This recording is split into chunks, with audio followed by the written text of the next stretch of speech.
We're bringing the fun. We're bringing the funder. We are funder. Flesh and blood down under. Here we are, Fluke, episode 2. Episode 2. How good was episode 1? Thanks everyone for tuning in. We've got, I think, 600 downloads between YouTube and Spotify. It's not too bad.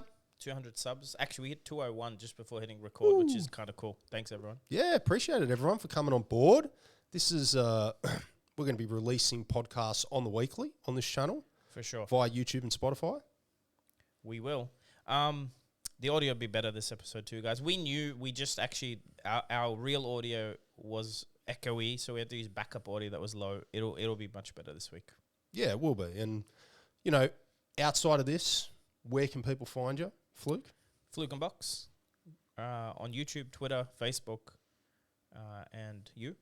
Me, I am The Tall Timmy, otherwise known as Paul. I have a YouTube channel as well. You can find me on there. I also have a Twitter that I really enjoy. So you can find me on Twitter. I also have an Instagram as well where I post occasionally. So hit me up any way you like. I did launch my flukeandbox.shop for the playmats this week. Woo! And team, those playmats are gorgeous. The Volcor female Kano. There's only like 60 left from 100. Very nice. We put a big dent in that. Flukeandbox.shop. Anyway, let's jump into this. So how's your week been for Fab? It's been an interesting week. As you know, we played in a couple of Pro Quests over the weekend, which was a lot of fun. That was classic constructed. You were piloting this very spicy white border Dory deck, and you had some success. I need to clarify. It's not white border. That's I what I'm didn't want to pull my Kasai deck apart. That's what I'm calling So I filled it with all the white border stuff I had. Yeah, it was. I did very well. I was surprised. Yeah, people, I think, disrespected it and paid.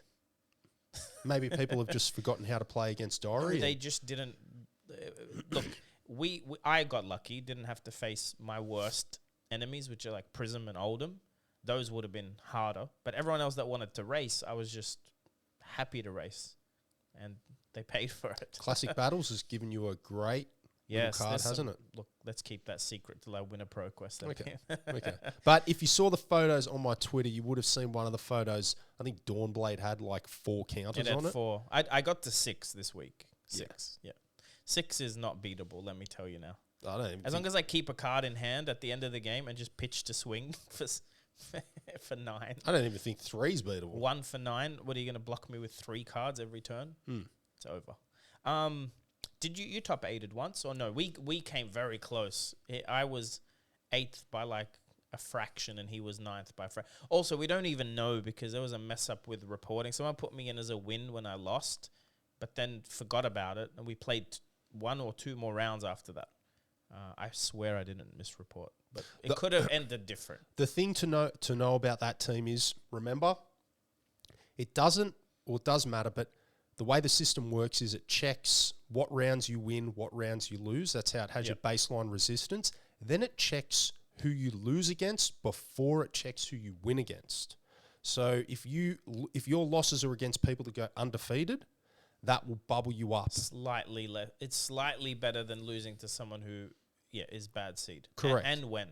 It's tricky maths. Judge Noah figured it out. He did. He did a great job. He did it all manually. Very impressive. Well, we were doing so well. All the games were quick, and then we had to wait an hour for him to do the maths and figure out who was actually 8th. Yeah, so John pipped me at the post team. He got in there 8th, and I finished on 9th. We haven't played yet. We haven't versed each other yet. No, we dodged each other. We might have matched up in that final round, possibly. Correct, we might have, because we were on very similar breakers. But look, today's episode, this week's episode, is going to be titled The Tall Timmy. Jeez. So I came up with the idea. I'm the ideas guy usually. Paul's the talent. That's just how it works. You got to have one of each. Define talent. What does that even mean? You bring all the... Look, you're very entertaining. I'm charismatic, yes, but not as charismatic as you. Jeez, can you tell my wife that? I'll talk. She just thinks I'm annoying. I think, after time, it's probably annoying. Yes, you're like a big kid. So the idea of today's episode, and actually for the next 2 episodes will be, one is going to be about Tall Timmy and all about Tall Timmy, and the next one will be all about me, and we'll just interview each other. We want to bring guests on, but it seems smarter to maybe get our stuff out of the way, let people that maybe follow our channels don't know everything about us or the whole thing about us to get And a what- bit of and an it'll be, insight. and it'll be like a conversation, Exactly. more so than Not an interview. There's stuff I don't know about Paul that we're about to find out. And these questions are not preloaded, team. I have no idea. I don't even have a list of questions. We are gonna just converse. Yeah, but we're gonna pick a topic, which is Tall Timmy, and then we're gonna talk about that. That's how it's gonna work. So this will be fun, team. Buckle in. Buckle in. So anyway, how do you say your name? That's my first question. Because your name is not spelt like Paul. So is it Paul? So it ends with like a Z. Oh, you're talking about my Facebook name? I don't know. Oh, Yeah. well, that was an old nickname. Right. So it's Yeah. not how your birth name is. No, so no. your birth name is Paul. Okay. And then I didn't know. See, I go. See, if you got him on Facebook, which some of you will, it's PAULZA. Paulza. And yeah, it was a nickname that I had briefly while I played rugby when I finished school, just down here in Parramatta. Yeah. And there was a few of us guys. It was Paul, Roy, and a couple of others, and we added ZA Right. on the end of our name. So it was Paulza, Royza, Cesar. There was a few of us. No, now it makes sense. I thought maybe it's like got some Polish ancestry or something. No, and it was just a way that people that, wanted to try and find me on Facebook would be a little bit more difficult. Well, now everyone can find you Oh, yeah. on Well, Facebook. I'm not talking about the flesh and blood crowd, that's for sure. There you go. Okay, so talk to me about childhood. You grew up in Australia? Yeah, born and bred, Sydney, Blacktown Hospital, which is Western Sydney, and I've grown up in and around Western and Northwestern Sydney my whole life. Yep. Yeah. Heritage-wise? Heritage, my father is an Irish immigrant. He came to Sydney in 69. Is he a convict? No, in 69. not 1869. People are going to ask, man. They don't know. No. My dad's Okay, first okay. In the generation 70s, Irish. yeah. So he immigrated over, and my mother was born here, and her mother's Lebanese, and her father's white Australian. There you go. So I'm a bit of a fruit salad. Most Australians are fruit salads. Especially in Sydney. Yeah, for sure. And Western Sydney especially too. Most people are mixed. Yep. If you're not familiar, by the way, Eastern Sydney is the shoreline, and Western Sydney is the more suburban. There's more, like the city, Sydney itself, is closer to the east, closer to the shore. And then we're west of that, which is more inland if you look at Australia. And generally speaking, in Sydney, the further that you get away from the coastline, you have higher levels of immigration. Generally, 100%. Generally The speaking. property is definitely cheaper the more west you go, and that's where immigrants will go first. We're in Parramatta right now, which is like the second biggest city in Sydney, but a western one for that. Correct. So, school, Blacktown? No. I was born. I didn't grow up there. I grew up more around northwestern Sydney, Okay.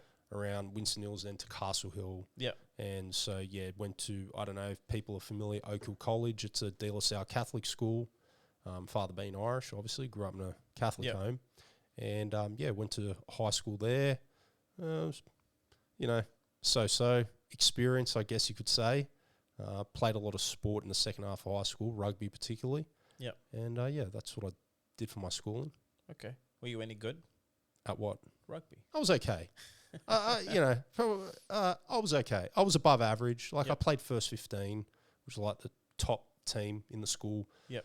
In my final years, and I played second grade for Parramatta when I finished school. Okay. So I was okay, but it wasn't paying the bills or anything. No. But I was okay. And what about after school? When school finished, what did you do? I You have a childhood sweetheart, like high school sweetheart wife. not high school Not sweetheart. quite. No, met her my first year out of high school. Okay. Towards the end of that year, but no, after high school I did studying. Just did a TAFE diploma in business, and then sort of got into the workforce very early. Been working full time since I was 18, and I'm just about turned 37. So I've been working full time for many, many, many years, which has been a good thing. Once I left school and I studied for that short amount of time, I realised that full time study wasn't for me. I'd prefer to be working. So I did a bunch of different things. I actually started out in what you call the human services industry. So I had about a 6-year stint working in the prison system, working in youth refuges with wards of the state. So, kids that don't have basically homes and the state, the government takes them in and provides education and housing for them up until they turn to 18. So they're protected by the government. So there's a lot of homes, mixed in suburbia where these kids live, and they have full-time carers. And I worked in those homes, and I also worked in drug and alcohol rehabs as well. So I did that for about 6 or 7 years. Fair enough. And Before we get to the after school years, what's your favorite memory of, like, that you can think of between 0 and 18? Like that, when you were young, with no responsibility. No responsibility. Well, I've got lots of good memories, but to keep it on theme, I think that the first, around games, the first time I saw Warhammer being played, that blew my mind. That really blew my mind. The first time I saw Magic the Gathering being played, that blew my mind. And the very first time... How old were you when Warhammer? I started playing Warhammer, when I was very young. Year 2, so 7 or 8 maybe? 7 or 8. I was very, very young. Yeah. Reason is because one of our neighbours, he was a lot older than me. He got the box game for Christmas, and that's how I started playing. But yeah, those memories. And also the first time I ever saw a 3D MMO RPG. What was it? It was EverQuest. It's a big one. It blew my mind. I couldn't believe it. Yeah. Oh, yeah. I mean, that's the granddaddy of MMOs. Yeah, I was heavily involved with that with a few friends from high school as well, so... Yeah. So, you turn 18. I'm assuming you left school at 18. Yeah, that's right. Finished school, finished high school. And then didn't want to study too much, so 6 years of working in social services. Yeah, weird and wonderful. Saw a lot of things, experienced a lot of things at quite a young age. I guess I was a bit naive, but I think it made me the person I am today because, I guess I'm able to not only empathise but relate to people from all walks of life, which you have to. You learn how to use your mouth pretty well in those situations. What he means by that is how to talk, guys, by the way. Yeah. Thank you, mate. Thank you. Well, yeah, in the prisons, you know what I mean? Yeah. But yeah, so I actually worked at Parramatta Prison down here, believe it or not. The one that's closed now. Yeah. There's a huge prison here that's it was the oldest inactive. It was when I was there, it was the oldest working prison in the Southern Hemisphere. It was actually built by the convicts, and if you drive past it, it's got the big sandstone blocks. If you look closely, there's engravings on them, and the convicts got paid per block they laid, so they had to engrave their initials, and that's how they got paid. Crazy. So it's pretty cool. So what were so you were with Tan Princess this whole time, right? After high school, pretty much. Yeah, correct. Yeah, correct. What were your hobbies like, and did you share any with her? No, we're very different people. You are. Extremely different people. She's... the other half, the better half, is not so much into this sort of stuff. She's very artistic and very much likes the art and the aesthetics of certain things, but definitely not into the collecting or the gameplay or anything like that. She does enjoy cosplaying. She's done that a few times at a few supernovas, which she likes. Get her to win us a Taylor. I think she could have. I'm not going to lie. I think if the Tan Princess came with me to New Jersey, I think she would have given the cosplayers a good run for their money. That's for sure. So what were you like gaming-wise or playing-wise? Back then, I stopped playing computer games around the middle of 2004. It's a long time ago, but that's when I sort of just thought they were becoming a bit of a waste of time. I've spoken about that a bit on my channel. I just think that, excessive amounts of computer gaming can really lead to negative social, degrades your social interactions and skills. It can, And there were people around me that were basically becoming not less attractive, but becoming worse versions of themselves because of the unhealthy relationship they had with computer games. Look, games like EverQuest suck you in, World of Warcraft. Like if you don't have a balance, and it's all about balance. You can play whatever games you want, but by the way, on that topic, Fab, I've seen people that are like, I came in my work uniform, so my wife thinks I'm at work, so I can play this event. I'm like, don't do that. Yeah. Don't do that. Don't lie. No. It's not even another girl, man. Like, just go home. Make your wife happy. Like, what do you mean? Someone posted on the fan page, so I'll get you to answer since this is about you, but someone posted on the fan page, maybe you can give some tips here. He said, my wife's not supportive. When I wanted to go to the calling in Vegas, she said, we're doing a family trip, and then he wanted to go to the Uprising premiere, and same thing. And the responses were mixed. Some were like, F her, not supportive, but other people, which accurate too, is like, I don't think she'd be like that if you're doing the right thing. So where do you stand on... I did see that post. On the balance of hobbies and life? Yeah, look, I did see that post, and I wanted to say a lot, but... Me too. Let's say it. The way... But, you know, with typing things out, Sure. I get misinterpreted. Yep. So it is a bit of a loaded question, and no two circumstances are the same. They definitely aren't. You know, for me personally, it goes in cycles. There are times when I... you know, play Flesh and Blood, or whether it's Magic or Warhammer, I play it pretty full on. And then once I get to a certain point in time, I usually modulate that. So the way that I did it with Magic that I thought was quite balanced, once I got confident with the game and I thought that I was at a skill level that I enjoyed playing the game, but, you know, where I'd win a little bit more often than not, and, you know, I was happy with that. I could play Limited fairly well. And so what I generally did is, over a 6-month calendar, I'd look at all the big events, and I'd usually have 2 months off where I wouldn't play at all. And then leading up to a big event, I'd play quite heavily for a month. You do that a little bit now, where like, you know, the calling's coming up, so you're not going to be active much in armories this week. Correct. So at the moment, if I have pro quests on the weekend, I generally don't like playing during the week because, you know, it's a balance thing. Yep. Okay. It is what it is. You can't, like for me, 3 kids, job, wife, like as much as I'd love to, you just can't play Fab 7 days a week. How was that in your younger years, like 18 to 25 compared to now? It was pretty much the same because back then when I finished school, I wasn't playing much games. Yep. I floated in and out between, I'd say 2004, I didn't really play any games seriously once I quit computer games up until around 2008. And then for about a 2-year period, I played competitive Warhammer.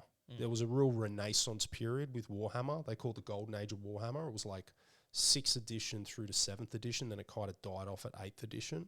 And I played that quite competitively. I used to go out once a month, once every couple of months, and play in these big 3-day tournaments where back in Sydney, they used to get 100, 150 people, you know, big tournaments. Yep. They were a lot of fun. So I did that for a couple of years. And then when that died off, I didn't do anything game-wise until I got back into Magic around the start of 2013.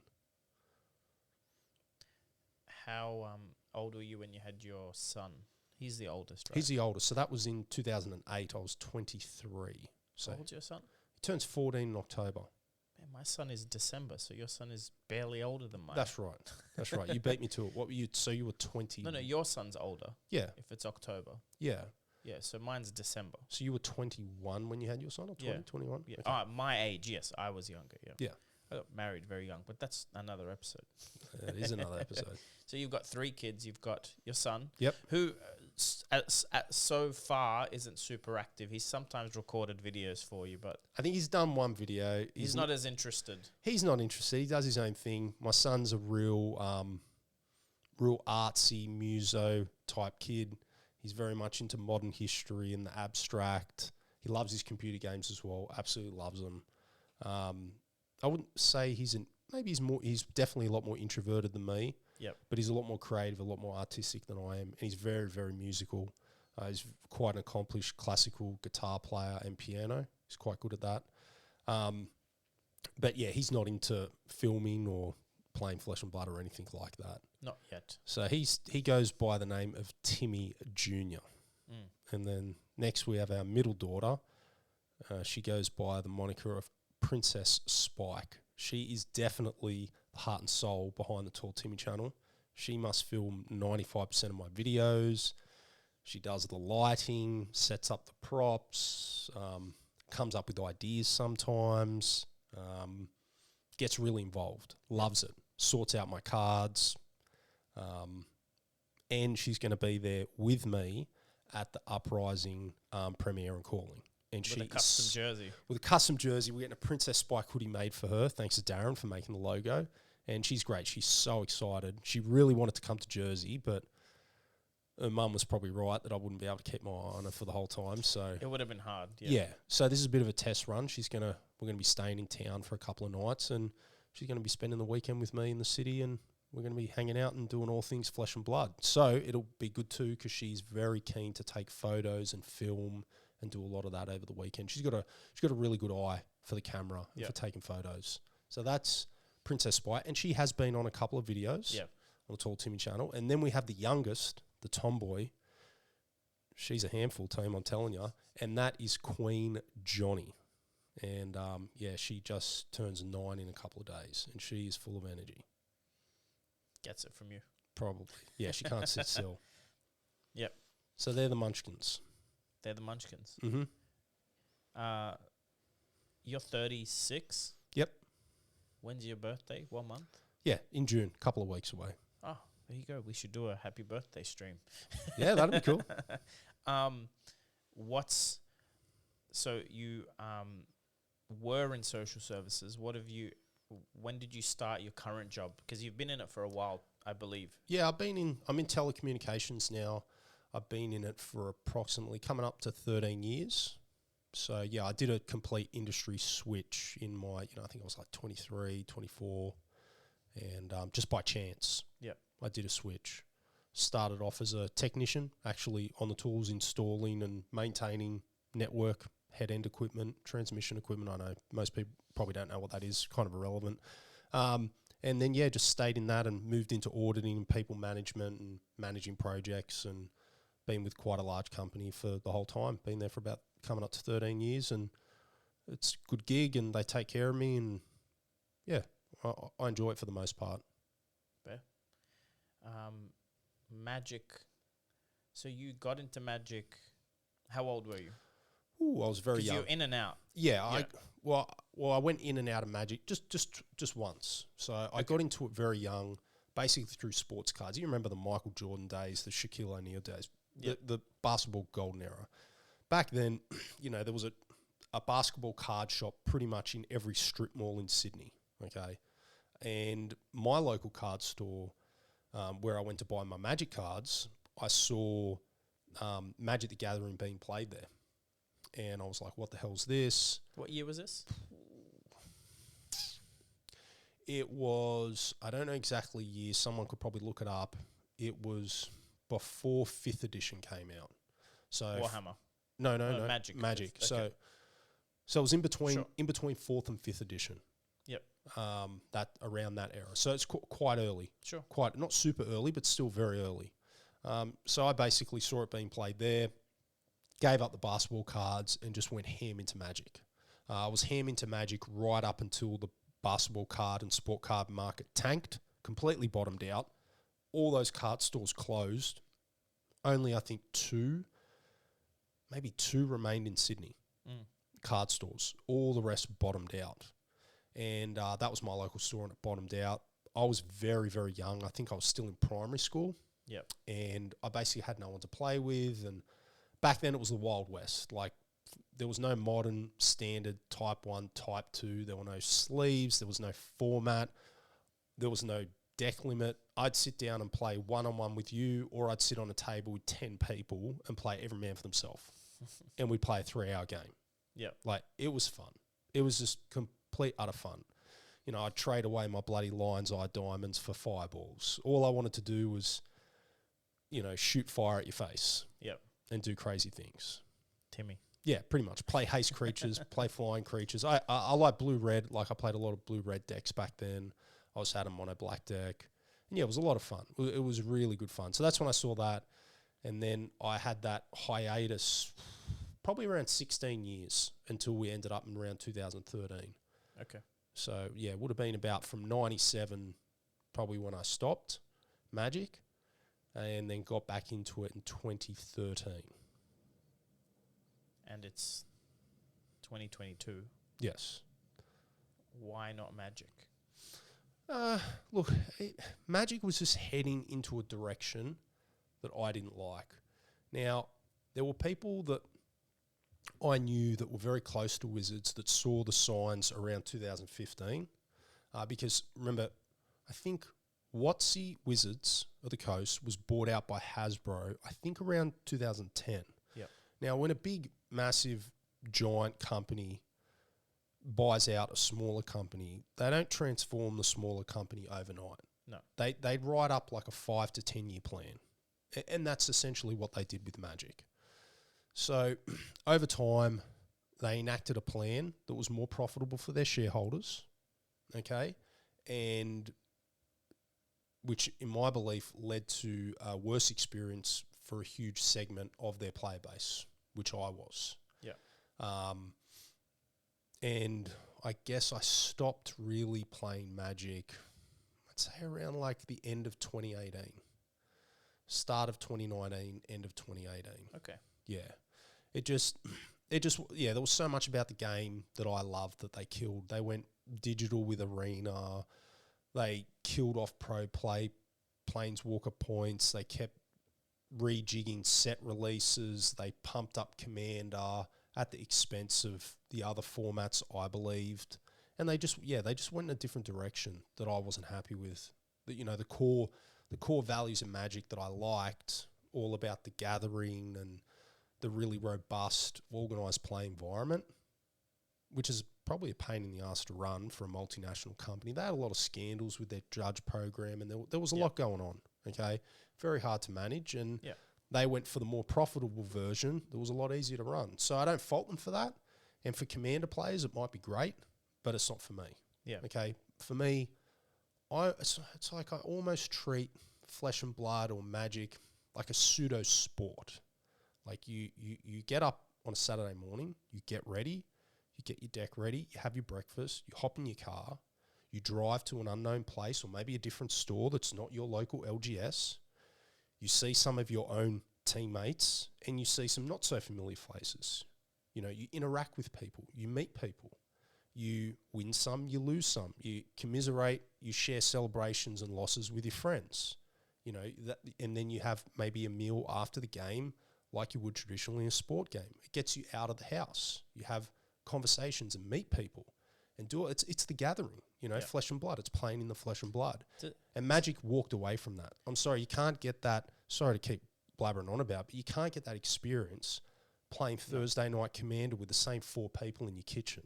No. In my opinion, that's not doing anything for your... Well, human growth comes from outside your comfort zone. So social interactions, especially, it's literally the antithesis of like PC gaming on your own. Yeah, in my mind, Commander's a board game. Yeah. Okay, it's a board game. And there's nothing wrong with that. But it's a glorified board game. That's all it is. Is Magic the Gathering called that because of the gathering thing? Like Flesh and Blood is in the Flesh and Blood? Yeah. Is it actually? I believe so. That's interesting, isn't it? Because Flesh and Blood are following that philosophy very closely, like militantly. They don't even let online-only stores stock their product, which would actually sell them more product. They just refuse to do it. But then you've got Magic the Gathering was maybe called that for the same reason. And it's, look, I personally don't fully disagree with the online model because there's other things that factor into it, like geography. Like online gaming was fun because I could have friends in the US and I could have, but I've noticed with Flesh and Blood, it's the community's still there. We still have friends in other countries that we share the game with, and then you can travel to events, which yes, it's much more expensive to do it that way, but you're right. If you stop meeting new people, you're not challenging yourself, and you're not out of your comfort zone ever. Like, I don't know how familiar you are with Magic, but there were 2 online clients. Okay, so the original client was Magic the Gathering Online, otherwise known as MTGO or Modo. Okay, that was the original. And then recently they launched like a digital Hearthstone type version called Arena. Yep. And to me, Arena didn't feel like Magic, didn't look like Magic, didn't seem like Magic. It wasn't a TCG. There was nothing collectible about it. There was nothing tradable about it. Modo was literally Magic the Gathering Online. I've seen them both. Yeah, Magic the Gathering Online was literally paper Magic transferred onto a computer. A bit like tabletop simulator. It's not In a way, You but you- still have to play. But you had collections. Right. Okay. Okay, your cards had an intrinsic value. You could sell your cards for money. So how did you get cards in Modo You either bought them. in the software? No, you couldn't buy them singles off the shop. Right. You bought them off like online Modo LGS stores, like Right. TCG stores. That was through Magic. Yes. Oh, sick. Okay. Yeah, it was awesome. There was even a point in time, John, when Magic was so popular, you could sell your online collections to like Channel Fireball, and they would give you store credit where you could order paper cards. Yeah. I know many people in Sydney that did that got massive paper collections that way. Yep. It was awesome. It was a good time. It really, Magic stuffed so many things up. It was such a good time. And I did play Modo. I didn't play it religiously, but I did use it as a testing tool. Yeah. So if there was a tournament coming up that I needed to get a critical mass of games in before and I couldn't get out to attend enough events, usually I'd get up a couple of hours early before work and I'd play an hour and a half of Modo and get some games or get in a draft. So when did you find out about Flesh and Blood? I first found out about Flesh and Blood when I walked into a local LGS. It's right around the corner from here. Won't drop any names. And I saw they had the IRA welcome deck set up. Okay. So it was like a tall stand-up pub style table, like a square table, and it had the mat and it had the two decks. And geez, it was standing out there like dog balls. I never even saw anyone play it. And the moment I asked the game store owner about it, he just basically brushed it off. Because remember, this was around the time when all these games were dying. Keyforge was dying. Star Wars Destiny was doing nothing. It was on its last legs. What else did you have? Like Transformers. There was a whole bunch of them. They weren't doing anything. And this game store owner basically said to me, no, this game isn't going anywhere. So I didn't pay it two minds. And then that was early. I think that was when it just came out. Then fast forward, it would have been January 2020. Yeah, January 2020. I asked said person about the game again, and I got a different response. I got a response saying, yes, the game has picked up. It's popular, but it's its own worst enemy. They've got a huge issue with set release. The game's too expensive. If you want to play the top tier decks, you have to fork out $1,000 because Unlimited wasn't being released on time. You know, Arcane Rise and WTR Unlimited came out so long after. Yep. And they basically said it's just its own worst enemy. It's paid. And I was getting basically a negative review about the game.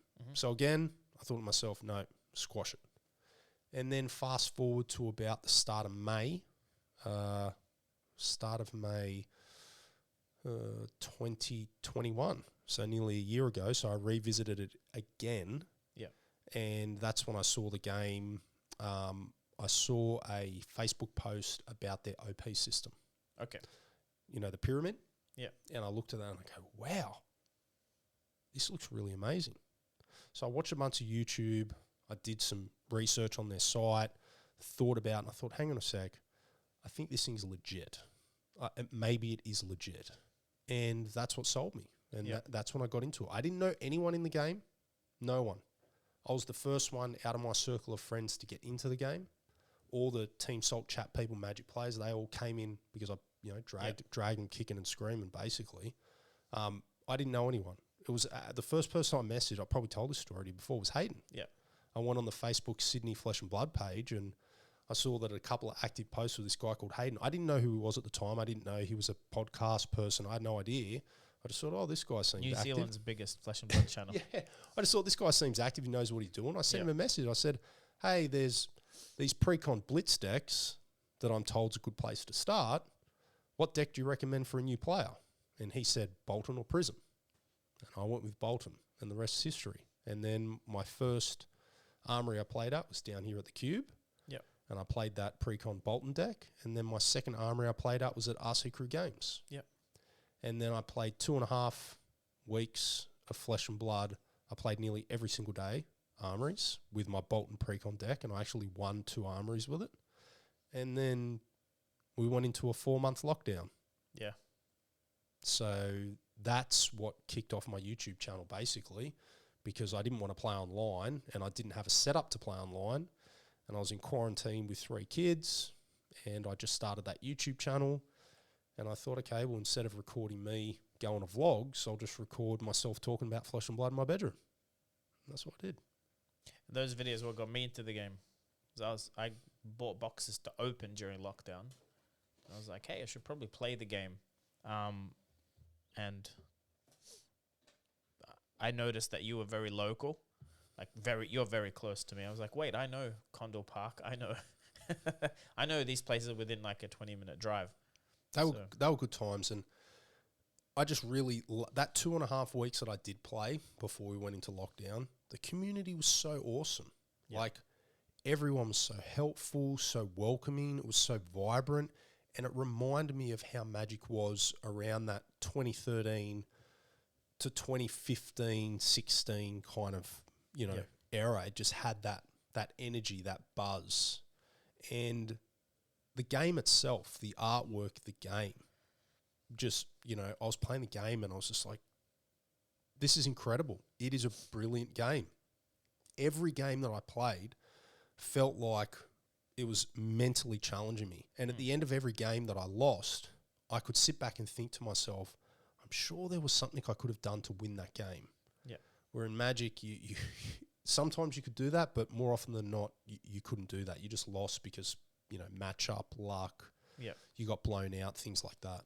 So, but going back, it was when I was doing my research about Flesh and Blood and James White's interviews, I watched a couple of them. That's what really sold me on it. Was his whole mantra about playing in the Flesh and Blood, supporting the LGSs, having a robust competitive system. Because for Timmy's, we know we're not going to, be world champs or Pro Tour champions, but we still like to have the carrot dangled in front of us.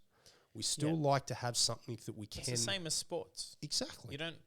You watch the professionals. Yeah. You'd like to think you have some skill. Yeah. And most of us won't put our mind to it. Barring disability, you can usually perform well if you're disciplined. Mm-hmm. Card games require just a bit of discipline. Correct. And rounds, reps. You don't need to be super fit to do it, And I just like the one-on-one aspect, not the multiplayer aspect. I really like the the toned down set releases. I didn't like, Magic was getting ridiculous. They were going through Amazon. They were selling direct to the public through secret lairs. There was a new product every 2 weeks. They were changing set boosters, draft boosters, rotate. Like, everything was changing constantly. They've changed again. They change every 5 minutes. The set got cheaper but has a lot less packs in it or something. They're always changing. One thing, so in case you're listening and not aware, Flesh and Blood said, or James White said, 4 is the max per year. So they will want to ramp up to 2 sup, 2 draft per year, and that'll be it. Yeah, I think you need a minimum of 2 draft sets a year. Yep. I'm really interested in limited, and because I've only come into the game recently and we've had the lockdowns and you really can't do drafting online on Discord or anything, I'm really interested to see. I'm pumped for Uprising for that reason. Yeah. I'm interested to see if Flesh and Blood can really develop a culture of limited. Okay. It doesn't have it yet. No. People can say it in the comments. It does. It only really happens around events that are limited. It doesn't have a culture of limited. Not yet. It really doesn't. Magic had that, and I really want to believe Flesh and Blood can develop a culture of limited where you get diehard limited fans. You get people that just play Flesh and Blood limited. Yeah. You get limited experts. You get content that is exclusively around limited podcasts, everything. Like, I'd love to see that, because I think limited is just such a magnificent way to play TCG. It's so counterintuitive in some ways to construct it. Yeah. And I just think it's enjoyable. It's fun. It's accessible. It's so accessible. 3 packs and you're good to go on a draft. Yeah. Like, how easy that? Well, you just turn up. You just turn up, or you go with your friends. You have a draft night, 8 of you, and you each bring 3 packs. Yeah. So easy. Favorite Flesh and Blood memory to date? On New Jersey for sure. Let's steer away from. Let's talk historic. Like Jersey is obviously the highlight of the Fab stratosphere, right? But before that, Favorite Flesh and Blood memory. could it set release? Was it a certain? Did you win an armory on something you didn't expect to? That kind of thing. Yeah, look, I just some of the epic games that I've had have been really good. But more so's my favourite thing is making these friendships. Yeah. Right? Whether it's yourself or anyone. I've made, in the last 12 months, I've made literally dozens of real relationships with people in the Flesh and Blood.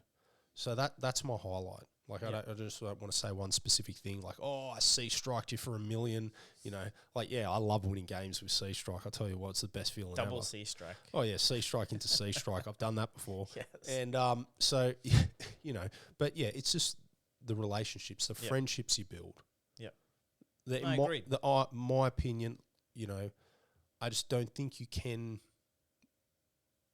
build, again, I might get flamed for this, these same sort of friendships playing games online. I just don't think you can. Look, I've got definitely lifelong friendships from people I've played games online with, but the games themselves were maybe not a healthy way to spend time. Mind you, again, back to Flesh and Blood sometimes isn't the best way to spend time. If you got commitments, if you're drowning in bills, Of course. you should be like, it should be balanced. It's a hobby. This is the way that I like to say it, is I've been in and around a lot of different gaming communities over time since I was young, whether it's D&D, Warhammer, you know, Magic as a kid, whether it's computer games, whether it's competitive first-person shooter, internet cafes, MMOs, right, all different stuff, okay? Yep. MUDs, everything. I've been involved in a lot of different things. I think your average TCG player is a little bit more of a well-rounded person, okay? Because we spoke about the things, on average, I'd suspect, because we get put in positions where we have to be. We have to get out of bed. We have to make ourselves presentable. We have to... Some of us do. Some of us do, but we have to, you know, organise logistics. We have to work as a team. We have to get to events on time. And there's maths and there's stress and there's theory. And you have to talk to your opponents. You have to be a good sport. You have to do all these things. You have to organise collections. You have to, you know, all these things that, again, I just don't think you can get out of sitting in your undies in a bedroom playing a computer game 12 hours a day. I don't think you become the best version of yourself doing that. What's your least favourite thing about Flesh and Blood? Ooh, least favourite thing. I guess my least favourite thing about it is actually, I think it's hit a turning point. I didn't like the fact that it was becoming a place just to, you know, triple your money, quadruple your money, quadruple your money. Don't get me wrong. I love the collectors, the investors, you know, but again, player growth underpins that all. Yes. If there are no players and no one's playing the game, you can put your collections in the bin, in my opinion. Okay, Flesh and Blood's not building, and you can say, oh, Pokemon, but geez, you can't. It's not the same. Pokemon's an IP. It's completely different. So Pokemon's on TV. Yeah, like that's all that matters. Like it's on TV. Yeah, there's always a new kid somewhere. You don't need new players, but there's always a new kid somewhere. Watch the cartoon, wants a pack. So I think the unhealthy views on, you know, investing and finance, which can lead to, like, you know, some scummy deals in the trading world, and that view that, you know, people think it's, I guess I didn't like the view that people had that a successful TCG meant that you bought 10 cases, put them under your bed, and in 12 months' time they'd gone up in 50% value. Or 100% or 150%. I'm so glad. That was my least favourite part of the game, and I'm so glad that crowd has either had a reality check or they're going. They're either completely gone or they're flirting with other games now because they're only here for one thing. Kudos to LSS, though. Fab 2.0, I think I preferred first edition unlimited. My perfect world would have been They just released unlimited first, let the players get what they want, and then let me open some cold foils, right? But I think it was unavoidable, and the new Fab 2.0. Why do you prefer that over one It's just release? I like the idea of like more expensive boxes, more adrenaline opening them. I like the fact that alpha exists, but I don't think you can have. But alpha would have been alpha regardless. But they would have printed a lot more of it, so it wouldn't have been alpha. Here's my point. Really? I think I Just say the print run was double. It'd still be just as, in my opinion, special. Sure, but we wouldn't have had a farewell draft event because it'd be too expensive. Yeah. Like, here's what I'm trying to say, though. I don't think it can exist and have a healthy game. I agree. Like, I don't think you can have that Kickstarter edition, first edition, low print number model and have a healthy game at the same time. I'm happy they did what they did. To me, it was just too hard to manage. I really don't think you can have both. Between printing, between LGSs, players, distributors, logistics. Yep. I'm looking forward to Uprising because, from what I understand, I can hit a cold foil legendary in any pack, cold foil fabled in any pack, rainbow foil anything in any pack. There's the chance of packs with both, but the set will be in stock. Yeah. I don't have to hoard any for drafts with mates later, which, you know what I mean? Like, I can open as much as I want, buy as much as I want, but there's no point hoarding Uprising.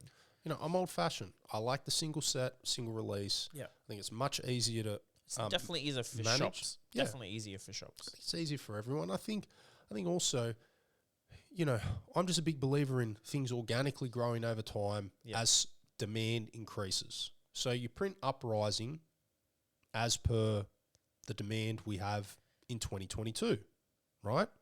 And then in 10 years' time, hopefully this demand for this game is on a whole nother level. So sets that were released 10 years prior have a relative short print run, and there's not much of it floating around. Therefore, they should be worth a lot more. Yeah. They shouldn't be worth a lot more, in my opinion, because their print is scarce at the time of release. You can't artificially do it. Yeah, I don't believe in that. And you know, the people that say it is, where do you think these old Magic boxes got their value from? They didn't get their value from some collector release or some special people release. opened all the other ones. No, it's because there wasn't many people playing Magic, and they were printed in reasonable numbers, and it's been 30 years, and most of not many people have held on to them. No, but again, it's also attrition. Yeah, attrition. Back then, people opened them and played with them because they had no idea that maybe this is $1 million booster pack one day. I call it the pre-Rudy and the post-Rudy effect. Yeah. Back even, you know. But then, as we've talked about, Rudy is happy with 8% returns. Yeah, but he's not someone that is always pushing for those free tendies. But in 2014, I did not know anyone, literally anyone, that bought more than 2 booster boxes of a Magic set at release. Yeah, I didn't know anyone. It was unheard of. It was unheard of. Like, you open some packs and then you trade some, and you open a couple of boxes and that was it. I only knew, and I knew it. I swear I knew so many people playing Magic in this country, like a lot of people, right? I knew one sealed collector. Yeah, one. That was it. Okay, that was the pre-Rudy effect, right? Where people didn't do that. People collected back then. I knew plenty of people that did that. Sure. But I knew no one except for one guy that collected sealed product. Yeah. It just wasn't a thing. It's an odd thing. It's such a perishable. It's weird. It is. Yeah. Look. Now every second person does it. Well, every second person follows the trend. Every second person seems to be going, Same could be what'd said you buy for this crypto time? And NFTs. It's like, oh yeah, just bought 5 cases. Yeah. Well, one day we'll have to bring a crypto guy and have a chat about NFTs and crypto. God, you're gonna have to keep me awake for that one. It's just trends. It's just trends. People go, oh wait, someone made $1 billion on Dogecoin, and then they follow. But people forget that when you follow, if you've heard about it, it's too late. Yeah. If you hear about it from a secret phone call from a CEO, it's not too late. Yeah. But if you hear about it on Twitter, on Reddit, on Rudy's channel, just it's not going to happen for you. You can't be Rudy if you're listening to Rudy, is what I'm saying. Look, Flesh and Blood, I'm not saying it's never going to repeat again. Maybe it'll happen again to another game. But I can't think of any other game where someone can open up a card from a pack that they bought at a shop, and then in 2 years, in 2 years' time, sell said card for $30,000. It's crazy. That's nuts. To go to your store and buy a $6 pack of cards and sell a card that you cracked 2 years later, not 20 years later, 2 years later for $30,000. That's a very special thing, team. But it's also a very artificial thing.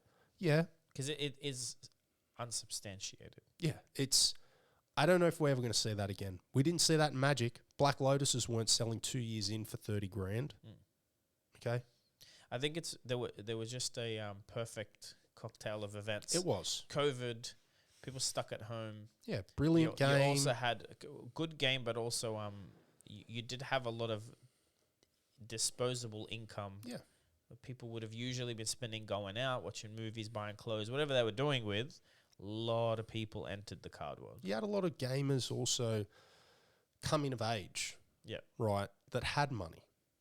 Yep. That didn't want to buy a new car, or no, I don't want to buy a sports car or do that with my money. I want to park that $50,000, $100,000 in cards and relive my childhood because I can. Those cards that I wanted as a kid that I couldn't get because they were too expensive and we didn't have the money. Yeah. Now I'm an adult and I've got the money. No one's going to stop me. I think there was a bit of that as well, which is fine. What are you looking forward to most? So you've played Fab for a year. What about pretty much next 1 year? What's going to be the thing you're looking forward to the most? Fab-wise? Fab-wise. Playing it. Look, I know I'm being a Timmy. I would really like to win a Pro Quest one day on my own merits and go to a Pro Tour. Just to tick that off the bucket list. Me too. I don't have any lofty desires that I'd ever day tour or do anything crazy. I'd love to day tour calling. That's a big goal of mine sometime in the next 12 months. And I would love to make a Pro Tour. And I would really like to draft a lot. I can tell you right now, the Uprising Premiere, God, I wish they started it early. I don't know how I'm going to fit it in, but I'm going to try and do, time willing, as many drafts as I can. Well, I think if I think we could buy boxes there, which if it's true, I'll can? get a few. Can we? Yeah. I've been told we can. It'll be limited stock for sure, but they will have product for sale. Okay. But even not, 3 wins gets you 3 packs. Everyone that gets 3 wins, we should definitely not open those packs. Yeah. Just draft them. Yeah. Draft them later, draft them in the hotel, draft them the next week. It doesn't matter. Yeah, I want to get into the habit of drafting Flesh and Blood at least once a week. We just need to, look, we're talking about our local scene right now. You guys can eavesdrop. I think we just need to convince one of our store owners, you're the draft shop. And we'll commit to coming. Here's 10 of us. We'll try and make sure 8 of us at least come. But in my opinion, 2 draft sets a year, I'd really like It's not. I don't know if that's... No, it's not. So it's draft, sub-draft right now. So next year is 2. So we'll get But my point being is you don't want to draft the same set for 6 months. March. But it'll be... I'm just saying, if you're doing 2 draft sets a year... longer than 6 months. You don't want to do that. No, I understand. So if James White's saying eventually he wants to do a 4 set a year... That's the goal, yeah. Yeah, in my opinion... 3 months of a draft set. No, it is 6 months of a draft set. Exactly. Yeah. That's why I'd prefer 3 draft sets, 1 subset. They won't do it. Because they are focused more on the... Look... That's how you'd create a draft culture, in my opinion. The good thing about Magic was back in the day, you had one block, and then you had 3 sets, right? Yeah. So you had Return to Ravnica, Gate Crash, Dragon Maze. So when a set came out, you draft 3 packs from 1 set, and then the new set would come out, and you draft 2 packs and 1 pack, and then when all 3 sets came out, you draft 1 pack from each set. However, maybe they might just add in the subsets. Yes. So there was an event like that at the Pro Tour. Really? What was it called? What do they call it? Shapeshifter draft or whatever. You got 3 different packs, and the rules are a little different.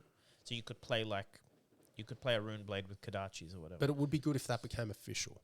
Sure. If LSS officially sculpted the sets that The enabled subset that to play, like you can throw a pack of this in, and it's designed for the last draft set. that'd be awesome. Yeah, I understand what That'd you're be so cool. So I'd- you'd start the draft cycle with 3 packs of the set, and then the subset comes in, and you drop you drop one out and add a thing. That would keep the draft fresh. Sure. Because believe it or not, the drafts completely change Oh yeah. with one different pack. They course they would, completely change. Of course they would. That's all the questions I have for you. The pod's not over.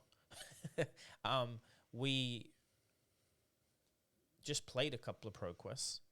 What were your thoughts on how they were run, pricing? Okay, I thought they were great. Okay, I'm a big. I thought they were really good. They were run a bit different. One of our Pro Quests paid out additional prizes in boosters, Yes. and the other Pro Quest that we went to, the TO, the store owner, went top heavy and paid cash prizes to the top 8. Yep. Okay, so I top 8'd both, so I know.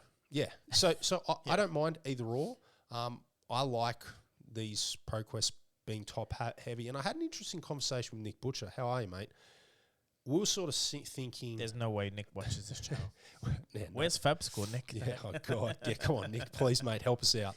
So we had an interesting thing. Like, eventually, I don't know if it's going to be I don't know if it's going to be feasible to run so many Pro Quests every season. They might eventually adopt a magic model where One big one. yeah, like each city will get a big one every season. Yep. So every time there's I'd leading prefer up to a that. Pro Tour, I'd prefer one event with 100 people than yeah, it'll be like a Yep. 150 person event. Yep. And the winner gets paid flights, gets the invite, and then the top 8 is very heavy. Or you say winner gets because it flights. finances it, right? Yeah. Like the gold foil is great, but if it was like there's 150 people paid $30, that's enough money to send 8 people. Yeah. Yeah. Or you don't pay for all their flights, but just say first gets No, but cash flights. prizing helps a lot. Yeah, just say first prize gets flights, gold foil invite. Next one down gets flights invite. Next 3 get invite no flights promos or something like that. Sure.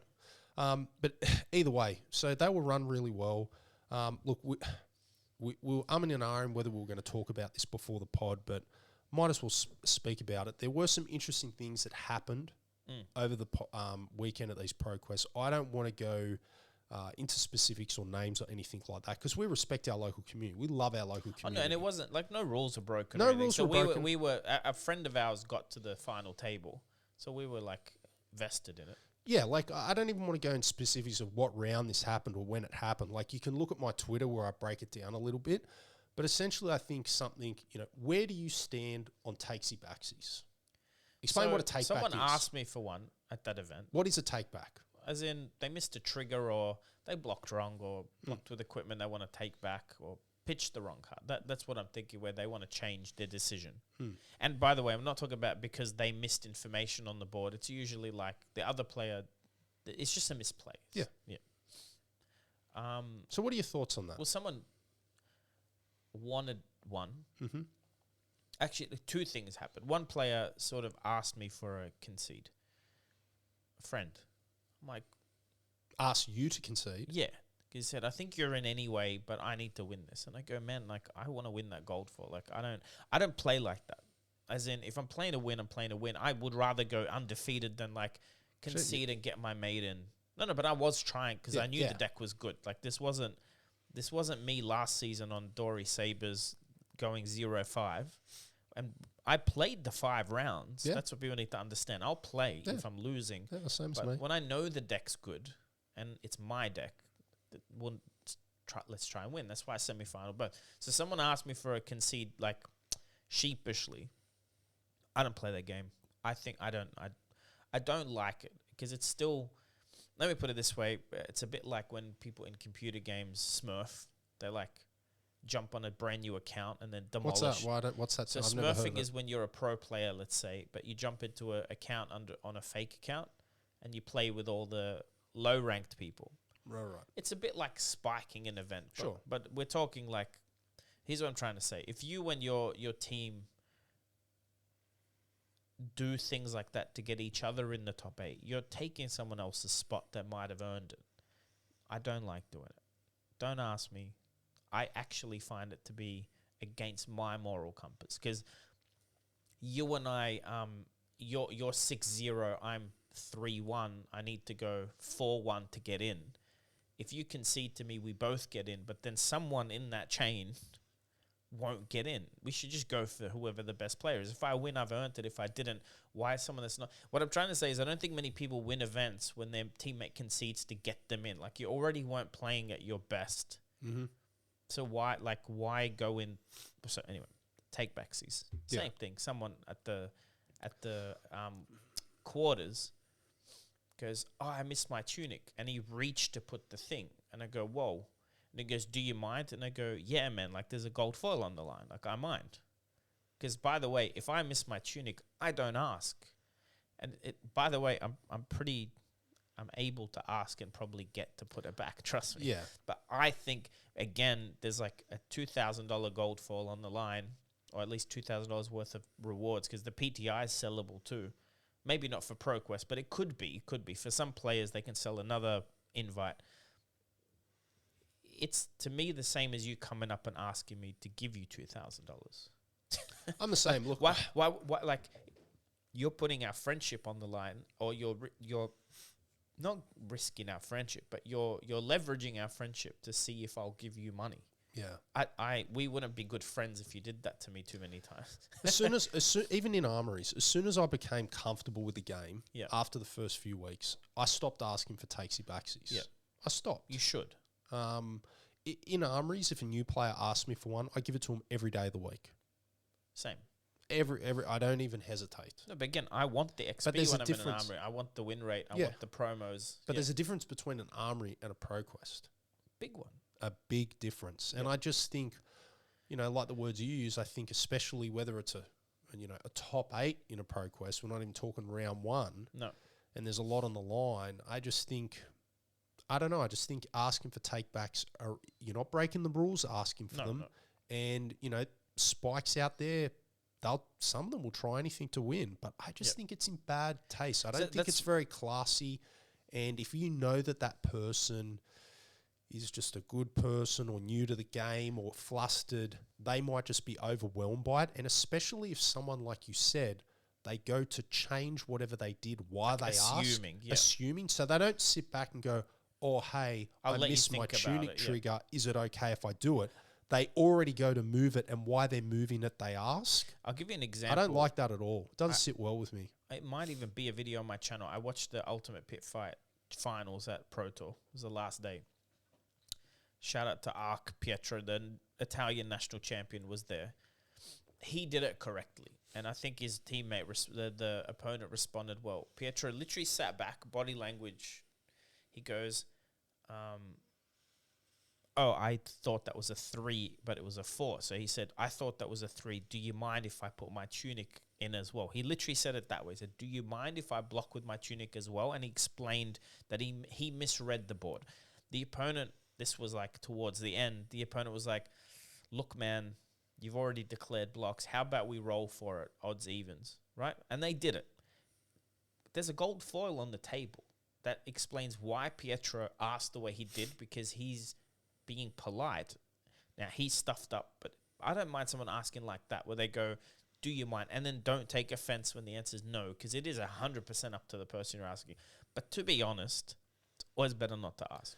Exactly, but in saying that, I will offer a new player a take backsy. That's different. Yeah, of course. I've seen new players, "Oh, I missed my tunic," and I go, "Well, you haven't done anything. Put it on." Yeah. I'll do that, and that's sometimes I think better. But I guess let me put it this way, because let's talk about it's 2022 and there's a consent thing, right? If you have to ask, you shouldn't. Like, if you know you're not allowed to do it, which you're not, you're asking them to give you permission to do something you're not allowed to do on your own. Just don't do it. But you will see this in the highest level of play. I've seen takesy backsies being asked for and granted. Yeah. In top 8s of Magic Pro Tours. So I I've seen understand, because I've been a competitive gamer, never pro, but I could have if I didn't have a kid young and, the way my life went, but I could have.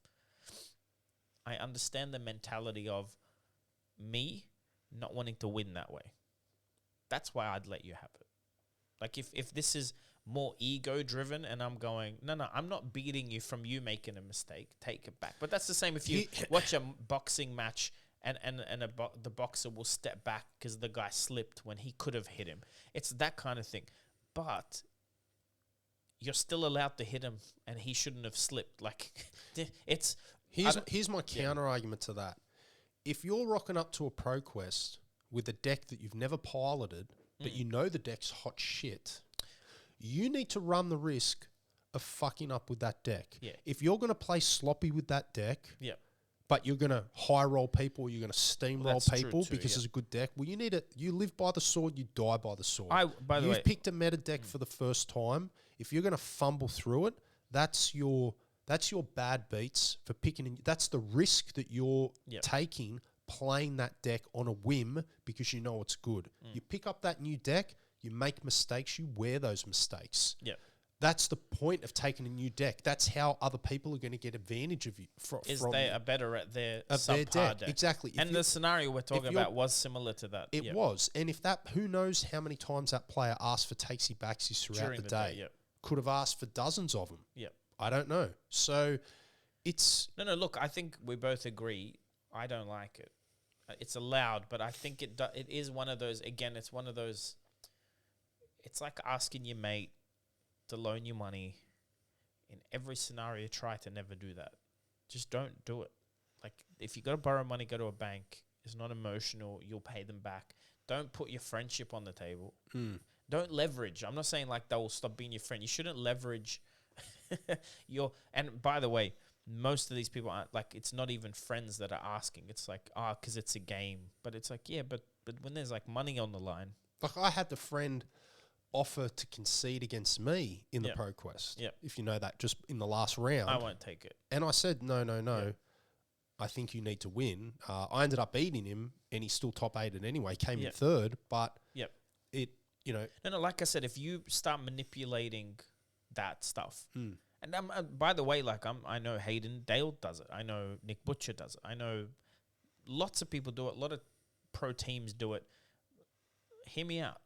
If you're manipulating the results, which you are by conceding or not conceding, you're doing the maths that maybe a new player can't even do, going, this will get me. Like I think Hayden did it in one of the Pro Quests to try and avoid a matchup, but then he ended up getting that exact matchup after he conceded.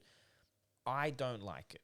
I still think it's like not in the best spirit of a sport. Just play it out. Let the best man win.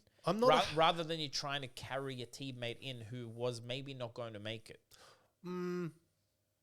This happens. I hear you, but I'm not 100% against it. Sure. Okay, like I do like the team aspect to TCGs. Here's what I'm saying. And I do like when they look out for each other and they help, It's not a victimless decision. Of course. And I'd say not do it in an armory. You and I, if you concede to me, I become 8th and I get in. Yes. Who was going to be 8th if I lost?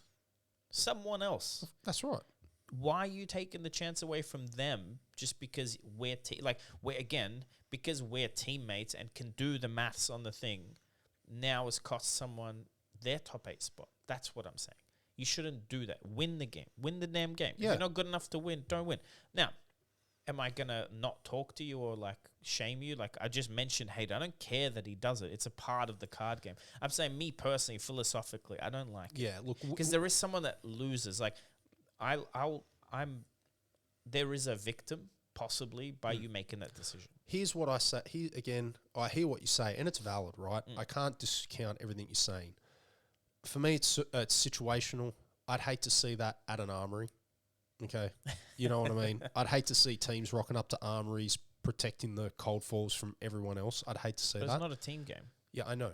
But at these bigger tournaments, whether it's a Nationals or a Pro Quest where there's invites on the line and these teams are trying to qual their whole team so they can test together, travel together, get their houses, all that sort of stuff. I see that, and that person that misses out, that unfortunate person, I look at myself, right? Yep. Second Pro Quest we made in, I thought I was going to top 8. Now, it didn't happen. I bubbled down to ninth. If someone had conceded to make that to screw me, basically, I wouldn't look at it as them doing bad by me. I'd view it, well, if I didn't make that mistake in round 4 against Kano, I wouldn't be in that position. Sure. Okay? If I literally did not make that one mistake against Kano, I would have won that game, no problem. And I would have been in top 4, top 8, no problem. So that's the way I view it. And that's a healthy way for you to look at it. Yeah. But again, it's not a team game. And by the way, let's go to the spirit of the rules, because even legal language, there's a spirit of the law. There's a reason why certain laws are written, and then people use some laws and rules to get an advantage over other people. The spirit of conceding is when you know, like you're a warrior playing against Oldham and you know halfway through the game you can't win, right? You're playing Bolton Sabres, and within turn 1 you draw all 3 Luminas and you have to block with them. You know in your head, can't win. That's what LSS has put in the rules to say you can concede, because it's quite stressful to be forced to play a game. Concessions in the spirit of the rule are not for you to bubble your teammate into the top. Well, you have to concede. You can't slow play a draw, which I like in Flesh and Blood, which they do in Magic, because in Magic, if you slow play a draw, you got a point. Yeah.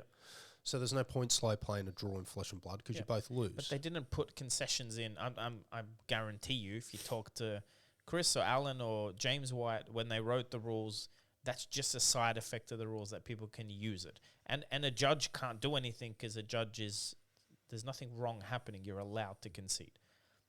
Well, that's a good segue. Judge calls. Want to talk about triggers. Yeah, we learnt something this weekend. We did. Again, I don't want to speak about specific situations. We're truly not trying to tear strips. These pro quests were well run. Yeah. We had great turnouts. The vibe was good. Yep. Top 8s were stacked. Meta was diverse. Oh, the meta was very good. I had a lot of fun. We had 0 Starvos. Yeah, it was awesome. In the second pro quest. It was a great time. So definitely not taking anything away from anyone. Just lessons learned. I learnt new things. Yep. So situation is 2 people are playing a game of Flesh and Blood. One player plays a card.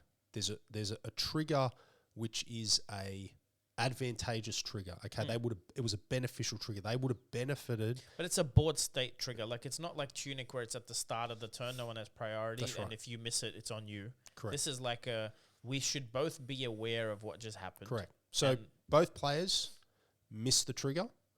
It's a top 8 game, so a judge is watching the game, and the judge also misses the trigger. If you're a spectator, okay, you see that, you're allowed to say, pause the game. You're allowed to pull the judge away from the table. You can't explain it in front of the players. Because that's interfering. Because you might just explain it in a way that actually benefits someone. Correct. You're to move away from the table, explain it to the judge, and then the judge manages the situation. If you're not happy, if the judge doesn't act or you're not happy with that, you can then go to the TO and tell them. That was an official message I was given to me by Australia's head judge, because I inquired about something I saw on the weekend, and I wanted clarification for my own peace of mind, because it was playing on my mind, because I saw something that, I thought maybe I cost my friend a game because I didn't pursue something as aggressively as I should have. So I felt guilty, and I needed to know it. In Magic, I'm very familiar with how these things work. I'm new when it comes to high-level Flesh and Blood and judge interactions. I'm very new, so I'm learning. So for all of you out there, you're well within your right. If you see 2 players miss a trigger and the judge misses it as well, you are allowed to pause the game, take the judge aside, explain the situation. Because pausing, if the judge says you're an idiot, they go unpause the game, no harm, no foul. Exactly. But cheekily, if you pause the game and you pull the judge aside, your friend might realize they missed a trigger, even if the judge doesn't tell them. But you haven't broken any rules.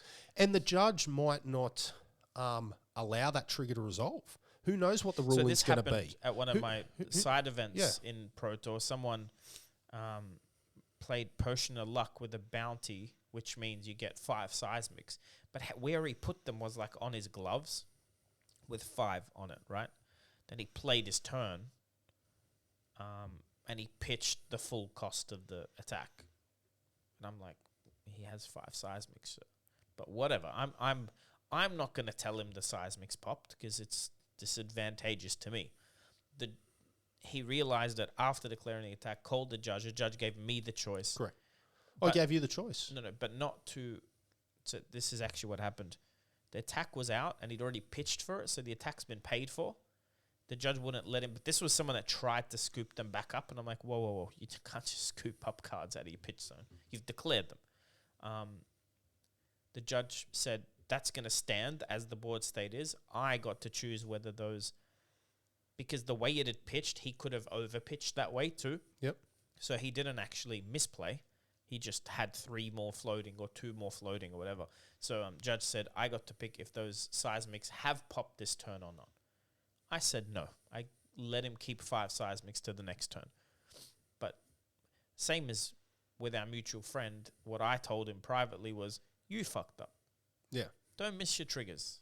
Correct. Because you can't also rely on your friends or a judge to win a game. That's right. And you shouldn't expect your opponent to go, oh, actually, that trigger, that hurts me, you missed it. Yeah.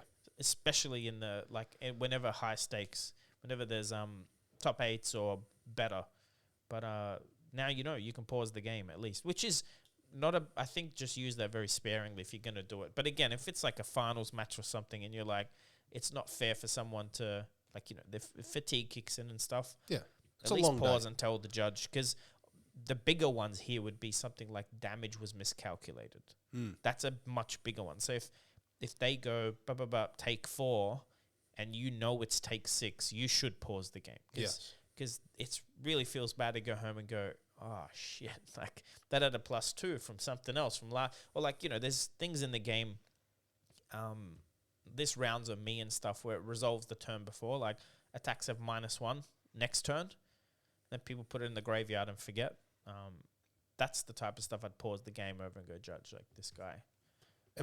And you also mentioned there was an issue with, you reported a result and it was recorded incorrectly. That was a weird one. So how do you think, what's a good way? Look, we are going to talk, I'm going to talk about my friends. They are my friends. I'm going to talk about Don't call them out. I'm calling them out. Don't do it. I played a game against Roy. He came second at the Nationals. Good player. That was one of the best games I had in the weekend against Roy. Thanks, Roy. That was a great game. And beat me. He beat me on chamber. I got him very close to death, but Husk is just so strong. Were you fatiguing him or racing him? I have to race. I can't. Yeah. So he remembers and I remember that I went in and said, I lost. He remembers, I remember. We didn't report on our phones all day because I'd get up and stretch because I got my back hurts when I sit for too long. So I always get up. That's how I remember it. The match got put in as a win for me. So it matched me into Mitch, who was definitely got paired down in that scenario. And I beat Mitch, which is why I ended up in the top 8, was because we had the same breakers, but I ended up beating someone that paired down into me. So we didn't find out till later because we're looking at it, said John has 4 wins. I'm like, I have 3. But then we were like a round or 2 after the misreport. So here's my way. I know it's hard unless when the Flesh and Blood reporting app, eventually they'll obviously develop one. We can see it digitally. But in the meantime, I really think the only way to safeguard this is, I know it's hard for the stores to always do it, but they should print out after every round, a hard copy of the pairings, so you can go up, like you would have seen straight away if you'd won 3 or 4 rounds. Oh yeah, right, because it would say it on the pairing. That's wrong. That's wrong. You'd go back and they'd repair. Can I? Okay, so this that's is an easy way to fix it. Talk about it. Everyone knows I love him, so it's fine. So we had a judge who's great guy, newish at judging, but very much is qualified to be one. Obviously, he's passed the test, but he's also very good, very clean player. I think the issue, and this is where I think people sometimes, so we're talking about flesh and blood and manners and dealing with people. I think people get too soft about this stuff. The real responsibility is on the TO and the judge. because we did report. But even if we misreport, that was a very small pro quest. They should be aware of what table, who's playing. We're all friends. Everyone knows each. Like, there are like 3 faces I don't see every week in that room. So if I'm the judge, and this is like Lucas was the judge, a learning experience for him and Ollie, the store owner, is guys, like, whatever we report, like, just walk around the room a bit more and you would have known who's winning, who's losing, what matchups, right? It's avoidable if you're aware of the scenario, right? I feel like that event was it was a little bit more casually run than it could have been, and that would have prevented that. So you could have done slips, but then if the person entering the slips put it wrong, you get the same problem. The only way to fix it is to have more than one set of eyes be aware. That's really, and in your job, you'd know this, if you have checks and double checks, you only have to do it once. I know. You don't even have to print the result slip if there's 2 or 3 people that are aware of what's going on. Now, 500 player event, big difference. You have 19 people in a room. There's only 16 of them playing. 8 matches. You should be, when a game ends as a judge, know, like, you get what I mean? You could have easily asked people who won and go do it yourself and make sure there's no error. I think what actually happened there was like 3 people touching the computer, putting results in. That is probably why it got misreported. But yeah, I just think, I don't know, I can't remember off the top of my head if it's visible on your phone when you see your pairings, but I think it is on the round, on the printout. Oh, you could scroll, actually. If you scroll on your pairings, it'll say player 1 lost, player 2, but because this is player 1, player 2 lost, it takes a second to work out. The easy way to have it is on the... Or on the screen. On the pairings or on the screen. Just say you're going into round 2. It's probably more like... If you lost round 1, you should be on 0 points. And if you're going into round 2 and it says 3 next to your name, assuming you have 3 points and you lost, you know there'd be an issue. Yeah. So... And yeah, it's also just maybe some something to consider if you're running an event or you're judging one, because that just took an hour out of everyone's day to have to go back and fix it. And again, maybe someone should have been in the top 8 that wasn't, because the pairings would have been different. I would have been paired into maybe you, and that would have changed both of our days. You might have won, you might have been in the top 8. It was good though in a way that like Noah really explained it to me, because I had no idea how resistance worked. Yeah. And it was interesting because John and I exactly lost and won the same round. Score till 1 round. Yeah, so we lost and won our matches identically. So John won round 1, I won round 1, and so forth. Which is funny because I got in because the one undefeated Katsu player beat me. Correct. So it checks losses. But what's funny about that game is I won the game and I misplayed. Like, I had 5 counters on my Dawnblade and I had lethal and I got greedy, but I passed priority. So I could have killed him. How do I explain this? I could have killed him, right? And then I swung my sword and I'm like, I have a red overpower in hand and a blue. So that's a +4 or a +6. It's death. He goes no blocks. And in my infinite wisdom, I go, I know he's got a D-react, otherwise he wouldn't say no blocks, right? He's not an idiot. So I go, no attack reacts. Ooh. But it was only, so the damage would have kept him on 2. So you're being greedy. Yeah, and then he goes, okay, no defense reacts. And he took the 4 damage or whatever, No, he blocked with that. Whatever it was, he kept himself on 2 health, and I had lethal in my hand, and I passed priority. What I'm saying is, karma-wise, I'm happy that's the match that still kept me in the running. Yeah. Because I really, he knew... And by the way, I faced him in the quarters, and it was a very one-sided match. I, beat him handily. It was a very easy match for me. So that's what we're getting at. So even though John and I had won and lost... Exactly the same. Before it, the next check is who you lose against. It's not who you win against. I thought it checks who you beat. It doesn't. So because John's loss was to the person who went undefeated in the Swiss, John's resistance was higher than mine. And if the resistance is higher in checking losses, it doesn't even move to checking winners. Yeah, but it was 1 or 2 points out of 1,000 that was different. But exactly. But it doesn't It doesn't check losses, check winners, give a final sum. Yeah. It checks losses, and it only moves to check winners if check losses is a draw, if that makes sense. That's the way Noah explained it to me, and I believe that's correct. So, yeah, you learn something new. So it's important. It's more important who you lose against rather than who you beat if it comes down to breakers. Again, I don't even try and think about this stuff when I'm playing. Like, I already know if I just win, like if I play my best and I don't make it, I don't make it. If I do, I do. I actually get annoyed when people are like, oh, did you win 3? Well, you'll be in top 8 100%. I'm like, don't tell me that. Like, so was there a new interaction that you learnt this weekend about your deck or another deck? Something I had that you some new cards in mine. Yeah. And yeah, not new interaction, more than there's like this open space. If people want to race, you know, it's there's not a lot of fatigue in the game right now. Yeah.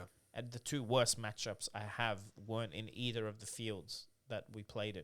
And because I kept winning my first 2 or 3 games, I would immediately be in the super aggro decks. And I could handle Stava, I could handle Chain. But no, just we don't play a lot of CC. So just playing CC in general, I learnt a lot about pacing, about blocking. You know, we both didn't win any events, so we got a lot to learn. It's a different beast to Blitz. Yeah. It's a completely different game. It's much more fun. And it is more fun. You've made a video about this. Like, I agree. I think you should play CC when you start. Yes. Blitz is actually more fun when you understand CC because you're like, oh, like I know if I had 2 more turns, I could have won, but they got lucky. And CC, you just have that extra resource, 20 more health. CC teaches you to be a better player, in my opinion. 100%. Well, it also teaches you to block correctly. Blitz is like one little mistake, the game's over. So you don't learn to switch tempo or anything. It's too quick sometimes. So you playing in any Pro Quest this weekend? Yeah, both. You going to play both? Yep. They're both far, about an hour drive each, but yeah, I'll be there. Well, good luck. I'm highly unlikely, but I may play Saturday, but we'll see.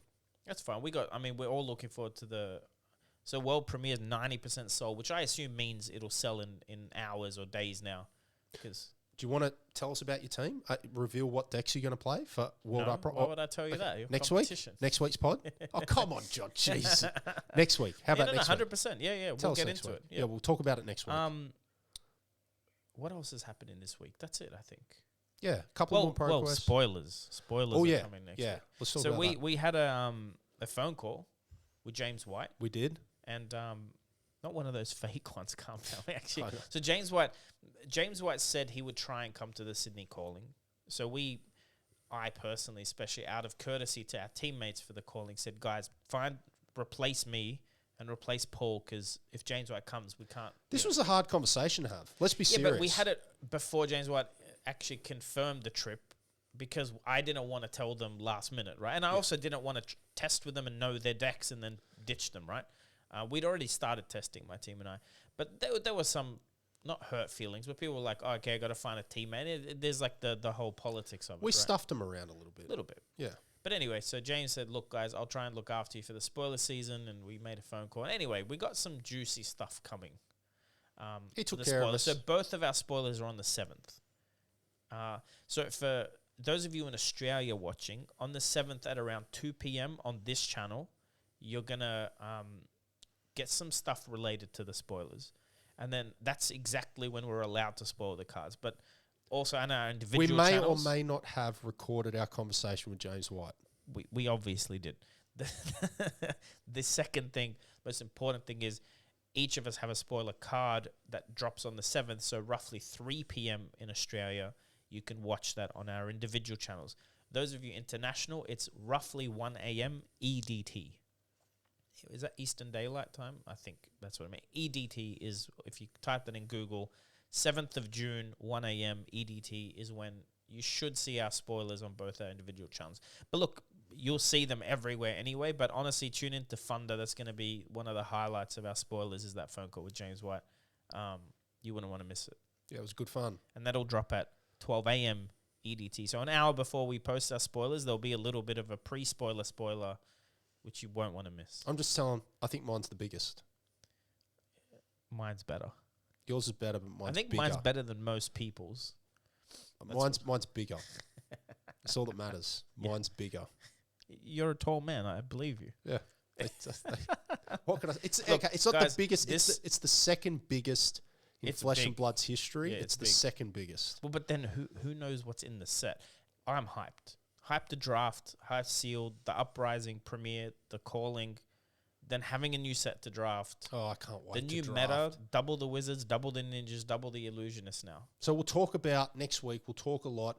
So I'll be doing a conversation interview style with Fluke next week, and then we'll go deep into the Uprising World Premiere, our thoughts and strategies behind that, and we'll talk, Talk about some decks and what we're bringing. what we're bringing our teams, what we're going to be doing over the weekend. I know I've got a couple things planned. You probably got some things planned. Well, now my team is 2 ProQuest semi-finalists and a finalist and a judge. Hey man, I'm going team high roll, mate. Triple I know, brute. triple brute. I hope we pair into you round one and kick your ass. I don't struggle against brute. You know what we should do? We should organize both our teams to join up and test somewhere. Yeah, that'd be good. Like it'll be good for all 6 of us, basically. It would. Maybe we'll do it in the armory, and we'll figure it. All right, guys. Thanks for watching. Any last words, That's it from me. guys? Appreciate your attention. Please sub. We're at 200. I mean, we should get to 1,000. We'll do a big giveaway. I haven't even thought about that, but the channel's going pretty quick. And we are going to have in-person guests after the calling. Oh, for sure. We were hoping to get James White. He has said he will guest the pod, so we'll just need to. We don't want to bring guests until we're sure about the audio, everything. We're comfortable. We want the quality to be good. It's not professional. It doesn't need to be professional, but it needs to be good. And we want some in-person conversations as well. Oh, for like sure. some people from our local community. Yeah, I'd love to. Like, we've already got the cameras. We just need a couple of mics. It's not a big deal. It's just about but we've got a list. People are coming. Yeah, we've got some unique characters in the scene that we'd like to get on here. Cool. All right, guys. We're gonna sign off. We'll see you on our own channels, but we'll see you on this one next week. You have a good night. All right, guys. And cheers.